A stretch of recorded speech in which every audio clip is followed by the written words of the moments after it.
إن الحمد لله نحمده ونستعينه ونستغفره ونعوذ بالله من شرور أنفسنا ومن سيئات أعمالنا من يهده الله فلا مضل له ومن يضلل فلا هادي له وأشهد أن لا إله إلا الله وحده لا شريك له وأشهد أن محمدا عبده ورسوله يا أيها الذين آمنوا اتقوا الله حق تقاته ولا تموتن إلا وأنتم مسلمون يا أيها الناس اتقوا ربكم الذي خلقكم من نفس واحدة وخلق منها زوجها وبث منهما رجالا كثيرا ونساء واتقوا الله الذي تساءلون به والأرحام إن الله كان عليكم رقيبا يا أيها الذين آمنوا اتقوا الله وقولوا قولا سديدا يصلح لكم أعمالكم ويغفر لكم ذنوبكم ومن يطع الله ورسوله فقد فاز فوزا عظيما أما بعد فإن أصدق الحديث كتاب الله وخير الهدي هدي محمد صلى الله عليه وسلم وشر الأمور محدثاتها وكل محدثة بدعة وكل بدعة ضلالة وكل ضلالة في النار أيها المؤمنون عباد الله حديثنا معكم بمشيئة الله عز وجل في هذه الجمعة المباركة عن فضل العلم وأهله. Dear Muslims, our khutbah on this blessed day of Friday is on the importance of knowledge and the status of the people of knowledge. This is our khutbah for this day. Let us begin with a short history of Europe. Europe, in the 6th century of the Christian calendar, was in a period of its history known as the Dark Ages, a period where knowledge was frowned upon and science was basically forbidden. Brothers and sisters in Islam, over 95% of the Europeans in this period, they were illiterate, they could not read, they could not write. Some of the Europeans did not have a language to speak. They will communicate in signs, in gestures.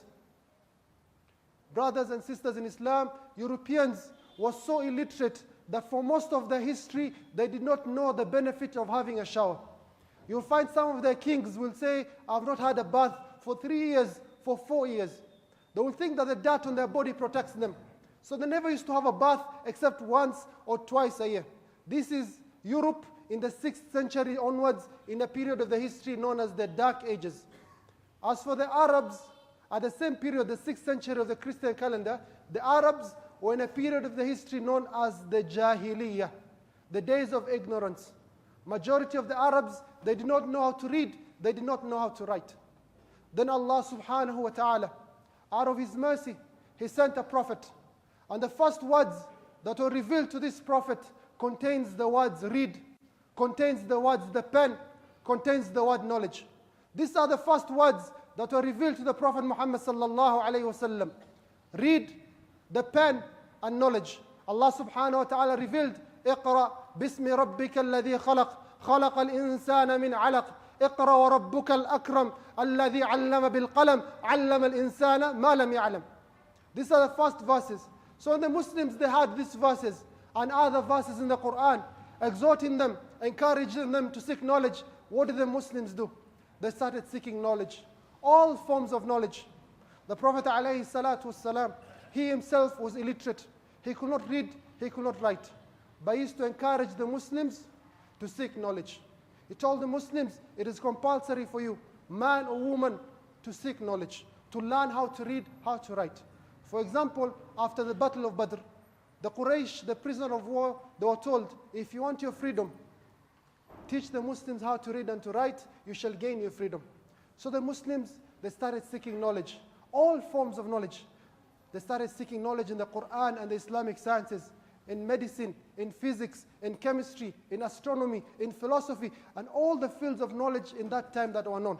And they became, brothers and sisters in Islam, the leaders all over the world. People were saying the Muslims are the best when it comes to that. The Muslims were the leaders in all the knowledge that was there during that time. They even came up with new knowledge that was not there before. You have a man, a Muslim man, who is forever known as the father of algebra, Muhammad ibn Musa al-Khawarizmi. This man, he came up with algebra, he came up with algorithms, and he has one of the most important discoveries in mathematics, and that's the discovery of the number 0. You have another Muslim man who is forever known as the father of chemistry, Abu Musa Jabir ibn Hayyan. You have another Muslim who is forever known as the father of surgery, Khalaf ibn al-Abbas al-Zahrawi. So the Muslims were leaders in all the fields. The Muslims were the most literate. They had the best libraries, the best universities. Everyone wanted to be like a Muslim, dress like a Muslim, eat like a Muslim. Those are the people who were civilized. Brothers and sisters in Islam, the Christians, the Jews, they used to come study in our universities, in our schools. The Jews themselves, they say, listen to what the Jews, they say. They say the best period in Judaism is when we were under the Muslims in Muslim Spain. They say the golden age of Judaism is when we were ruled by the Muslims in Muslim Spain. The Christians, the Europeans, they say, if it wasn't for the Muslims, there'll be no Renaissance in France, in Europe. We are the ones that civilized Europe. We are the ones that educated Europe. We taught them everything, including having a bath. Brothers and sisters in Islam, this is our khutbah for this day, the importance of knowledge to the Muslims. So the Muslims, they had the best education all over the history. Then the 6th century of the Islamic calendar came. And the Christians, they launched war on the Muslims. They launched their crusades. And every time they entered a land from the land of the Muslims, they will massacre Muslims, they will expel Muslims from the lands, and they will do something more evil. They will go to the books of the Muslims and burn them. Destroy the libraries of the Muslims. For example, brothers and sisters in Islam, when they attacked the city of Cordoba, the capital city of Spain, in one day, they burnt 80,000 books of the Muslims. When they captured the last area of Muslims in Spain, Granada, the Queen Isabella II and her husband, La'natullah alayhima, they burnt all the Muslim books that they could find. A systematic destruction of our heritage. Books had a great value to the Muslims. But this is not the worst thing that happened to the Muslims. The worst thing that happened to the Muslims in the history is the Mongolians. They came from the east. These people, these barbarians, they attacked the capital city of the Islamic Empire, Baghdad, the most beautiful city on earth. And in 40 days, they massacred 2 million Muslim men, women, and children. They killed the Khalifa of the Muslims brutally. And they went to the Bayt al-Hikmah, the House of Wisdom, the biggest library in the world, a library that has survived for 500 years from the time of Harun al-Rashid. They took all the books from Bayt al-Hikmah and they threw all the books in the Tigris River until the river became black. From that date on, brothers and sisters in Islam, Muslims and knowledge has been on a decline. It has been on downhill. Brothers and sisters in Islam, we were the leaders for many centuries.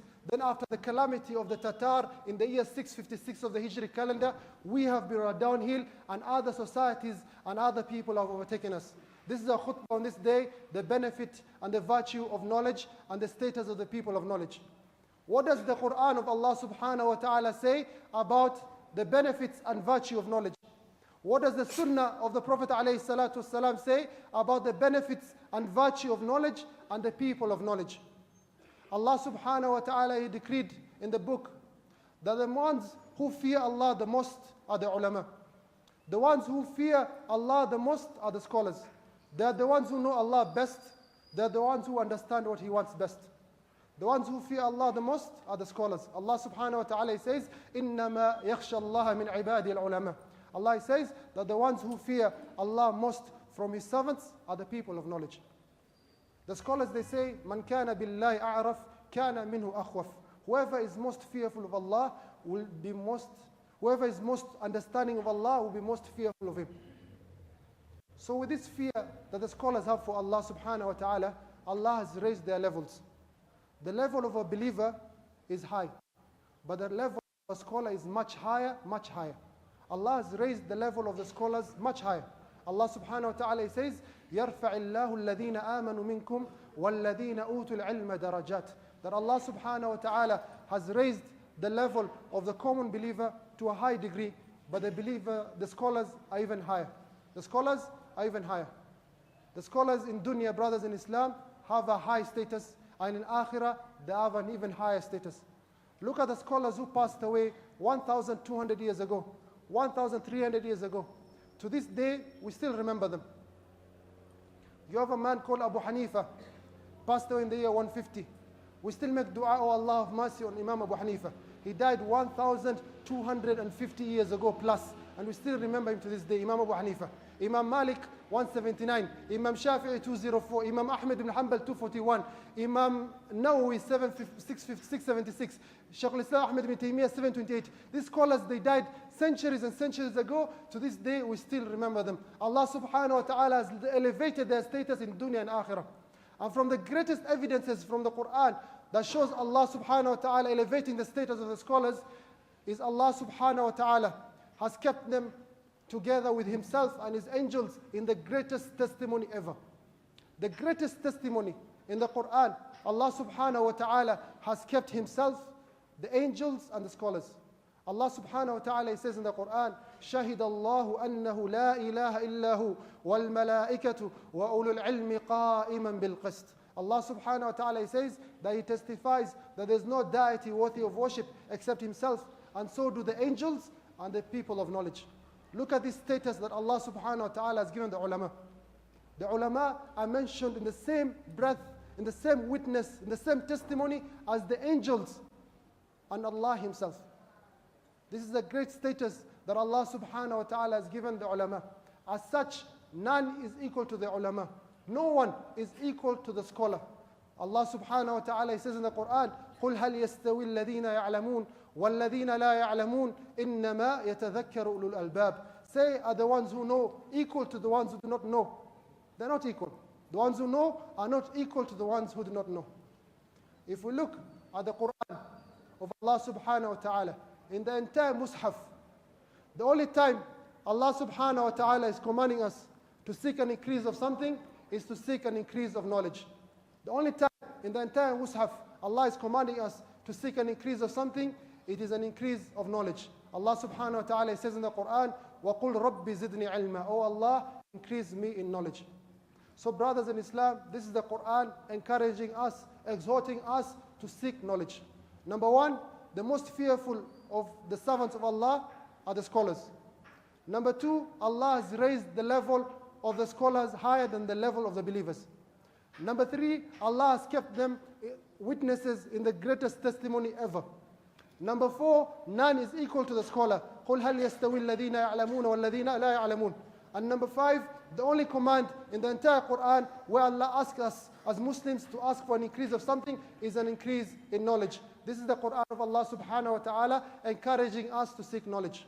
Also the sunnah of the Prophet alayhi salatu wasalam.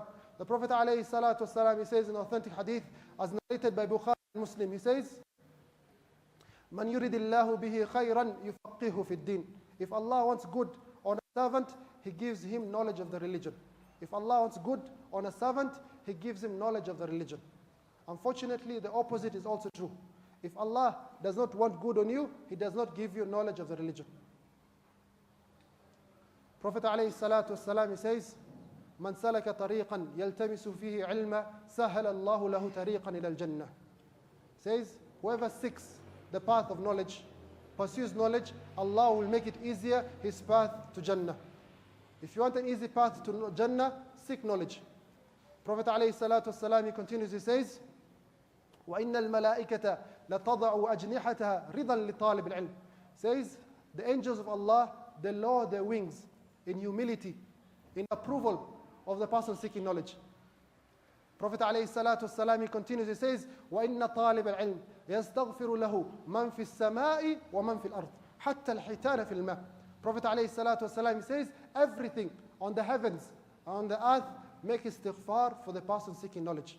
Even the fish in the ocean, the ants, they make istighfar. Oh Allah, forgive so and so is seeking knowledge.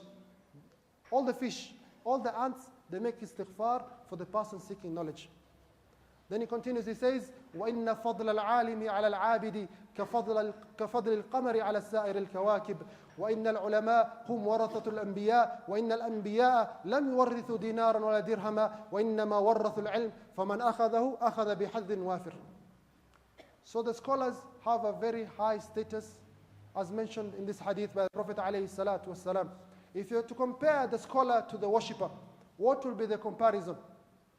The worshipper, someone, a lot of salah, a lot of sawm, a lot of sadaqah, a lot of ibadah, qira'at al-Quran, dhikr.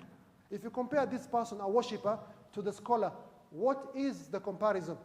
The Prophet alayhi salatu wasalam, he says, فَضْلُ الْعَالِمِ على العابد كفضلي على أدناكم.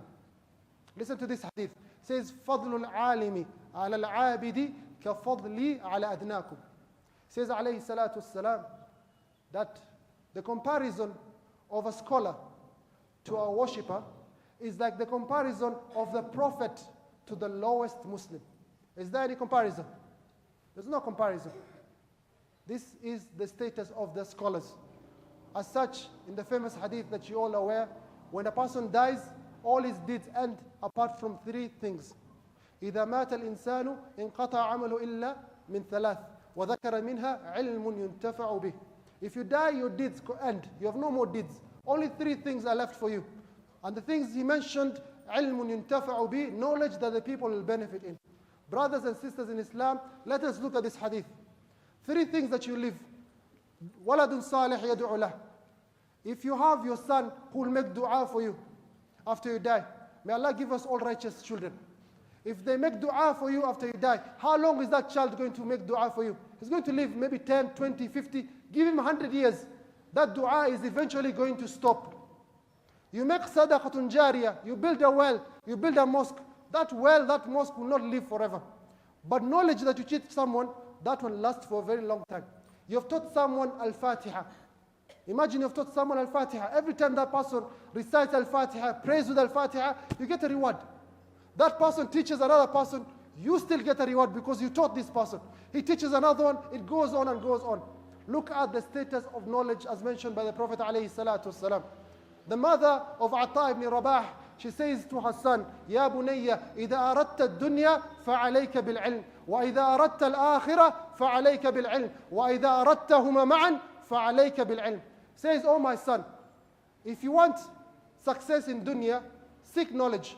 If you want success in akhirah, seek knowledge. If you want success in both dunya and akhirah, seek knowledge. This is the advice I give myself and the brothers and sisters on this day. The advice of this righteous woman, if you want success in dunya, seek knowledge. If you want success in akhirah, seek knowledge. If you want success in both dunya and akhirah, seek knowledge. From the things that help a Muslim to give him endeavor to seek knowledge is reading the biography of the righteous Muslims. How are the early Muslims with regards to seeking knowledge? You have a man called Umar ibn al-Khattab radiallahu anhu, the second best person after the prophets. This man, what did he used to do with regards to seeking knowledge? He used to have his friend, a neighbor from the Ansari tribe of Bani Umayyah ibn Zayd. Every day, one day Umar will work, this man will study. The next day Umar will study, this man will work. They will have alternating days of work and study. In the evening when they meet, they will teach each other what the Prophet ﷺ taught that other person. So they used to divide between work and study. That is number one. Number two, they used to learn languages of other people. Prophet ﷺ commanded a young Ansari boy, Zayd ibn Thabit, to learn the language of the Jews so as to benefit from them and also to be wary of any plots that they do. This young man, Zayd ibn Thabit, he learned the language of the Jews in 17 days. Also, one of the most important aspects of knowledge with regards to the Muslims is they used to travel to seek knowledge. الرحلة في طلب العلم. They used to travel to seek knowledge, even sometimes for one piece of knowledge. You have a man called Jabir ibn Abdullah radiyallahu anhuma. One day in Medina, he buys a camel. He stocks that camel and he journeys from Medina all the way to Asham, to the lands of Syria, 1 month journey. Why did he journey for this 1 month? To meet a Sahabi, Abdullah ibn Unais, and listen to him a hadith about qisas that he had from the Prophet ﷺ. The reason he traveled a distance of 1 month is to listen to one hadith of the Prophet ﷺ that was the Sahabi Abdullah ibn Unais. You have another man, Abu Ayyub al-Ansari radiallahu anhu, one of the Sahabi. He traveled from Medina all the way to Egypt to meet Uqba ibn Amir to seek one hadith regarding Sitr al-Muslim, to protect the secret of a Muslim. They used to travel distances just to seek one hadith. Imam Sa'id ibn Musayyib, the best of the Tabi'in, he says, إن كنت أسير الأيام والليالي في طلب الحديث واحد. I used to travel great distances for seeking only one hadith of the Prophet alayhi salatu wasalam. So the Muslims, they used to travel to seek knowledge. Brothers and sisters in Islam, one of the most amazing thing about the Muslims is that the great scholars of Islam were not only Arabs. In fact, many non-Arabs were the greatest scholars in Islamic history. You have a man, for example, from the Tabi'een. The most knowledgeable of the people of Mecca from the Tabi'een is a black Nubi freed slave, a Nubi from Sudan. We have them many here in Kibera. This Nubi man, black, he was very ugly. He had a lot of defects on his body. The scholars, they say, Kana aswad, a'war, a'raj, ashal, aftas, thumma umi. He had many defects on his eyes, on his leg. Even his head used to touch his shoulders, so much so that it doesn't look like he has a neck. One day he makes tawaf and he says, oh Allah, release my neck from the hellfire. A woman who saw him starts mocking him. Woe upon you. What neck are you talking about? What neck are you telling Allah to release from the hellfire? You don't have a neck to speak of. This person who was being mocked was the most knowledgeable of the people of Mecca amongst the Tabi'een. And he was also the most knowledgeable person on earth with regards to the rulings of Hajj. Ata ibn Rabah, a black freed slave from the Nubi tribe. One day, the Khalifa of the Muslims, Abdul Malik ibn Marwan, he comes to Hajj. And he sits on his throne. And next to him are the nobles, the Sharif, the Shurafa. And this man, Ata ibn Rabah, he comes to the gathering. Abdul Malik ibn Marwan, he sees Ata. That's Ata. He descends from his throne and he goes, he greets him. He welcomes Ata and he tells him, Ya Aba Muhammad, tafaddal, sit on my throne. Brothers and sisters in Islam, this throne of Abdul Malik ibn Marwan, do you know what throne that is? That is the throne of the most powerful man on earth, the superpower of the time, the Islamic Empire. He sits, this black freed slave, on the throne. Then what does he do? He descends from the throne and sits on the floor and asks him, Ma hajatuka ya Aba Muhammad. This black, ugly man, he was elevated because of knowledge until he sat on the throne of the Khalifa. One day, Az-Zuhri, Imam Az-Zuhri, the one who's compiled the hadith of the Prophet ﷺ into one book, he came to the Khalifa Abdul Malik ibn Marwan. Abdul Malik ibn Marwan asked him, Min ayna qaddamt? Where did you come from? He says, Min Makkah, I came from Makkah. قال فمن خلفت يسودها? Who did you live in Makkah to be the leader of the people of Makkah? قال عطاء. He said عطاء. He asked عطاء هذا من العربي أم من الموالي? This عطاء, is he from the Arabs or is he from the freed slaves? قلت من الموالي. He is from the freed slaves. Huh? He asked him the second question. فمن يسود أهل اليمن? Who is the leader of the people of Yemen when it comes to knowledge? طاووس. Is he from the Arabs or is he from the freed slaves? From the freed slaves. فَمَنْ يَسُودُ أَهْلَ الشَّامِ? Who is the leader of the people of Sham, Syria, Lebanon, Philistine, Jordan, those countries? Says مَكْحُولٌ عَبْدٌ نُوبِيٌّ اعْتَقَتْهُ امْرَأَةٌ مِنْ هُذَيْلٍ. A black Nubi slave that was freed by a woman from the tribe of Hudayl. The leader of the people of Sham, Makhul, also a slave, freed slave. He asks him, فَمَنْ يَسُودُ أَهْلَ الْجَزِيرَةِ? Who is the leader of Al-Jazeera, the land between the Euphrates and the Tigris? He says, Maymun ibn Mihran. من العربي أم من الموالي؟ من الموالي. He's from the freed slaves. فمن يسود أهل الخراسان? Who is the leader of Afghanistan, Khorasan, Uzbekistan, Kazakhstan, that area? Says الضحاك ibn Muzahim. من الموالي. That's 5 people. فمن يسود أهل بصرة? Who is the leader of the people of Basra? Al-Hasan. من الموالي. Also from the freed slaves. فمن يسود أهل كوفة? Who is the leader of Kufa?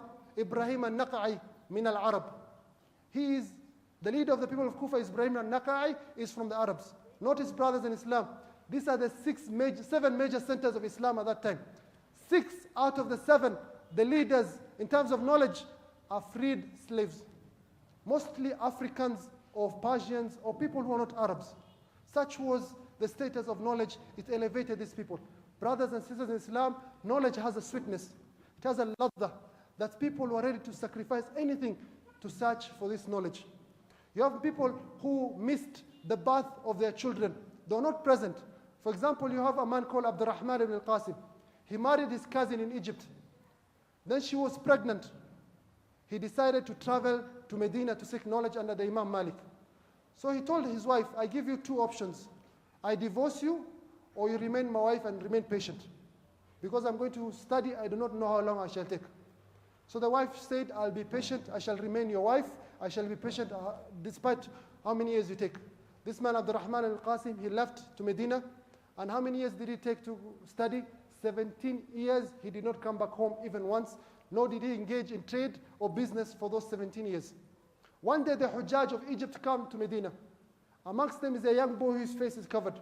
He comes to the gathering of Imam Malik. He greets the Imam Malik and he asks them, Afikum Ibn al-Qasim, is amongst you Ibn al-Qasim? فَأَشَارُوا إِلَيَّ. They point to Abdurrahman al-Qasim. This young boy comes, he kisses Abdurrahman al-Qasim between his eyes, on his forehead. Abdurrahman, he says, immediately I knew from the pleasant smell that I could smell that this was my son. And indeed, this was my son who had left him in the womb of his mother 17 years ago. These are people who were ready to leave their family just to seek knowledge. They even miss the birth of a child. Some of them used to miss even the burial of a child. Amongst them, just for benefit, Imam Abdurrahman al-Qasim Hada, he became one of the greatest scholars in the madhab of the Malikiyah. In the madhab of Malik, number one is Imam Malik, number two is Abdurrahman ibn al-Qasim. He has the most important book in the madhab of Malikiyah called Al-Mudawwana. Al-Mudawwana. You have another Imam, his child died. Al-Qadi Abu Yusuf, one of the companions of Imam Abu Hanifa. He says, Mata ibn li, one of my sons, he died. فَلَمْ أَحْضُرْ جِهَازَهُ وَلَا دَفْنَهُ. I was not present, I was not able to be present to wash him or to bury him. His own son. وَفَتَرَقْتُهُ عَلَى جِيرَانِي وَأَقْرِبَائِي. I left him with my neighbors and my relatives. مَخَافَةً أَن يَفُوتَنِي مِنْ أَبِي حَنِيفَ شَيْءٍ. Says, the only reason I'm in a crisis, my son has died. I have a class to attend to, the class of Abu Hanifa. What do I do? Says, the class of Abu Hanifa is more important to me than attending to the burial of my son. My son has died. There's not much I can do about it. I leave him to my neighbors and to my relatives. You guys go bury him, wash him, bury him. I have to go to the class of Abu Hanifa, because if I miss anything from the class of Abu Hanifa, it will go forever for me. This man, Al-Qadi Abu Yusuf, is one of the greatest scholars of Islam, one of the companions of Imam Abu Hanifa. Brothers and sisters in Islam, such was knowledge to the Muslims. You have the Imam al-Shafi'i, and this is our final example. We as Muslims in Kenya, we follow the madhab of the Imam al-Shafi'i, Muhammad ibn Idris al-Shafi'i, born in the year 150 and he died in the year 204. This Imam is from the family of the Prophet alayhi salatu wasalam. He's from the Ahl al-Bayt. He was born in Palestine, in Gaza. When he was very young, his father died, hence he was an orphan. His mother took care of him. Mother took him to Mecca. When he was 7 years, he memorized the entire Quran. When he was 7 years, memorized the entire Quran. When he was 10 years, he memorized the Muwatta of Imam Malik. This Imam was very poor. He did not have anything to write on. Sometimes he'll write on skin, on papers that he finds in the dustbin, or on bones. He didn't have anything. His mother could not pay the teachers. So the teachers, they used to be content for Imam al-Shafi'i to teach his fellow students.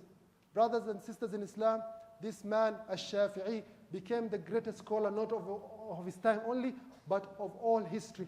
A scholar in fiqh, Arabic language, poetry, genealogy, and archery. He was one of the great scholars of Islam. The scholars of Islam, majority of them, they say we make dua in our prayers for Imam al-Shafi'i.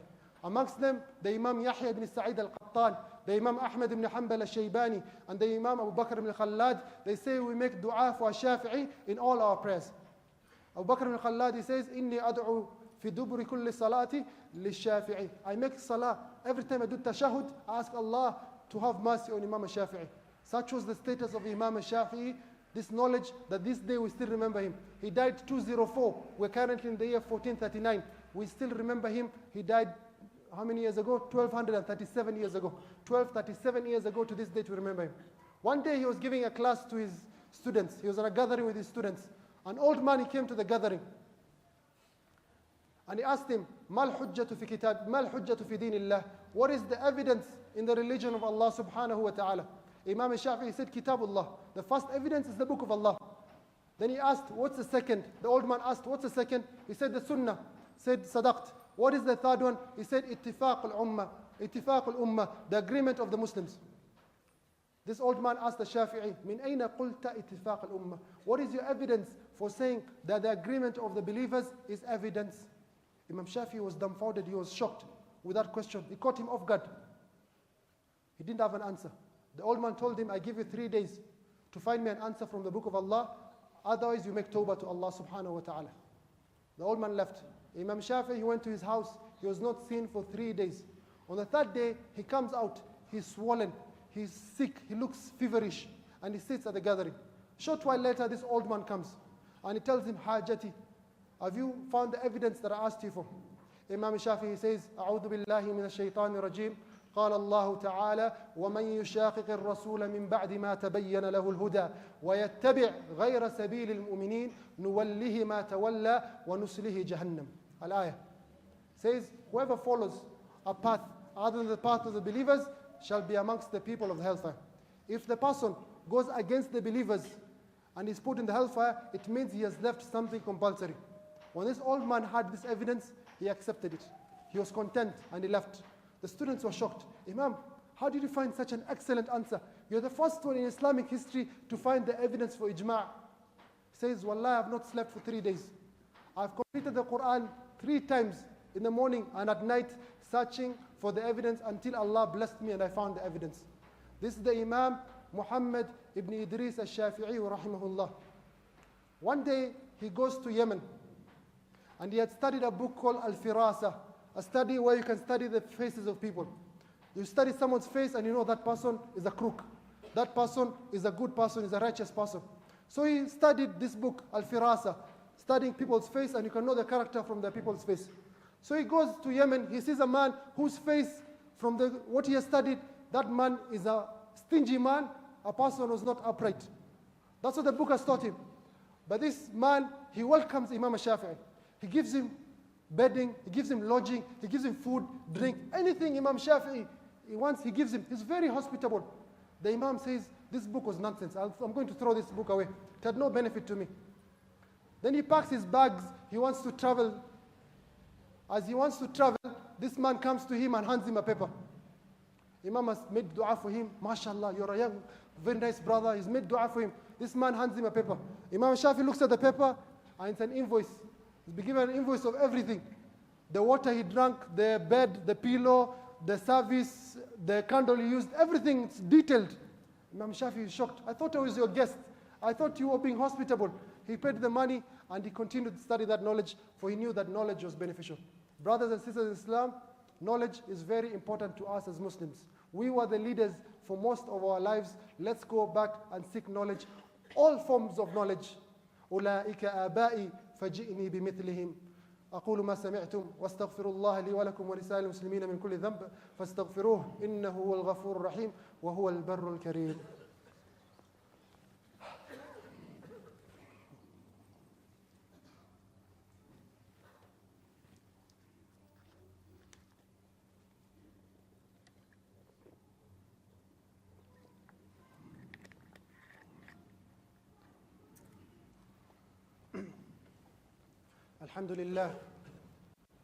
الحمد لله الذي علم بالقلم علم الإنسان ما لم يعلم فأقسم بالقلم وقال والقلم وما يسطرون إعلاء لشأنه ولكونه طريق العلم وتعلم فالعلم أجل الفضائل وأشرف المزايا وأعز ما يتحلى به الإنسان. أيها المؤمنون اتقوا الله وراقبوه فإنكم غدا بين يديه موقوفون وعلى أعمالكم مجزئون فكونوا على أهبة واستعداد. أيها المؤمنون عباد الله. When the Muslims, they used to seek knowledge, they used to face a lot of problems, a lot of difficulties, but that did not stop them from seeking knowledge. You have a man called Abdurrahman ibn Sakhr al-Dawsi, Abu Hurairah, one of the Sahaba of the Prophet alayhi salatu wasalam, the one who's narrated most of the hadith of the Prophet alayhi salatu wasalam. This man, he says, they used to faint and collapse next to the chambers of Aisha radiallahu anha. And the people will say, Innahu majnoon. Verily he is crazy, he has lost his mind. وَمَا بِي جُنُون مَا بِي إِلَّا الْجُوعِ. He says, I was not crazy, I was just hungry. I had not eaten for a number of days as I was seeking the hadith and the knowledge of the Prophet alayhi salatu wasalam. They used to face a lot of problems while they were seeking knowledge of the deen of Allah subhanahu wa ta'ala. You have a scholar called Ibn Tahir. He says, Ibn Tahir, بُلْتُ الدَّمْ في هذا الشأن مرتين مرة ببغداد ومرة بمكة. He says, I urinated blood on 2 separate occasions as I was seeking the knowledge of the hadith of the Prophet عليه الصلاة والسلام. كنت أمشي حافا في الحر. I used to walk barefoot in the hot desert until that affected my body greatly and I started bleeding blood. You have another man, he says, شربت البول في هذا الشأن 5 مرات. Al-Hafidh Abdurrahman ibn Yusuf ibn Khirrash, he says that I drank my own urine on 5 separate occasions. Why? Because I traveled, I had no water, I had no food. I was forced to drink my own urine on 5 separate occasions. You have another man, Al-Hafidh al-Ru'asi, Umar ibn Abdul Karim al-Ru'asi. He says, this man studied under 3,600 sheikhs.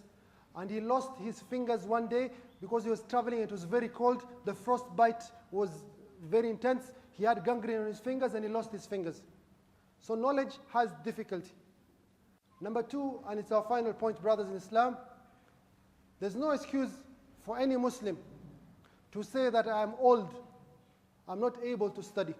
This is not an excuse that is accepted. To say that I am old, I'm not able to study. Time has passed me. It is not an excuse. You have a person called Salih ibn Kaysan. Salih ibn Kaysan is one of the most important students of Imam al-Zuhri.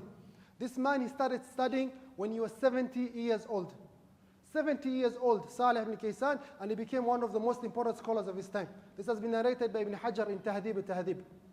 You have another man, Al-Kisai, one of the important scholars of the Arabic language and the Qira'at. This man started studying when he was very old, yet he became one of the greatest scholars of his time and of all history. You have another man, Ibn Hazm al-Andalusi, 26-year-old. He enters the mosque one day and he sits down. The people tell him, stand up, pray Tahiyat al-Masjid. He prays Tahiyat al-Masjid. Another day he comes, he prays Tahiyat al-Masjid. The people tell him, sit down, this is not the time of Salah. So he's confused. One time I enter the mosque, you tell me to pray. Another time you tell me not to pray. What is this? 26 years old. He starts seeking the knowledge, the fiqh, until he became the greatest, one of the greatest scholars of his time in Andalus and all over the world. And he has one of the most important books, Al-Muhalla. Ya ayyuhal mu'minun, akthiru salata was-salam ala abdillahi wa rasulihi Muhammad. كما أمركم ربكم سبحانه وتعالى في محكم الآيات إذ يقول إن الله وملائكته يصلون على النبي يا أيها الذين آمنوا صلوا عليه وسلموا تسليما اللهم صل على محمد وعلى آل محمد كما صليت على إبراهيم وعلى آل إبراهيم إنك حميد مجيد وبارك اللهم على محمد وعلى آل محمد كما باركت على إبراهيم وعلى آل إبراهيم إنك حميد مجيد وارض اللهم عن خلفاء 4 أبي بكر وعمر وعثمان وعلي وعن سائر الصحابة ومن تبعهم بإحسان إلى يوم الدين اللهم أعز الإسلام والمسلمين وأذل الشرك والمشركين ودمر أعداءك أعداء الدين اللهم انصر من نصر الدين واخذل من خذل عبادك المؤمنين اللهم إنا نسألك رضاك والجنة ونسألك الجنة وما قرب إليها من قول وعمل ونعوذ بك من النار وما قرب إليها من قول وعمل برحمتك يا أرحم الراحمين أقول قولي هذا واستغفر الله لي ولكم وسائر المسلمين أقيموا الصلاة